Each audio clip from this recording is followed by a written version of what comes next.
صفي ضميرك.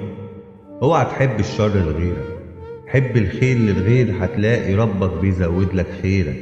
ليه بتصفر من غير داعي؟ بطل حقد وشغل افاعي. انا مش شيخ عمال بتكلم ولا واعظ في الدنيا وداعي. انا انسان كده زيك شبهك، في عيوب وعملت ذنوب، واكتر حد اذيته بايدي نفسي ونفسي بجد اتوب. اياك تظلم حد في يوم وتبقى ظالم مش مظلوم. دور كده حواليك هتشوف ناس بتعاني وفيها هموم.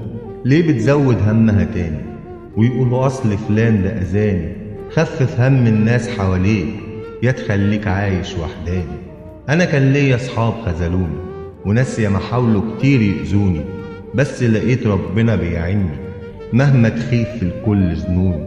وعشان كده كان لازم اقولك صفي ضميرك وانضف كلك، هتلاقي ربنا واقف جنبك، وطول ما هو جنبك مين هيضرك؟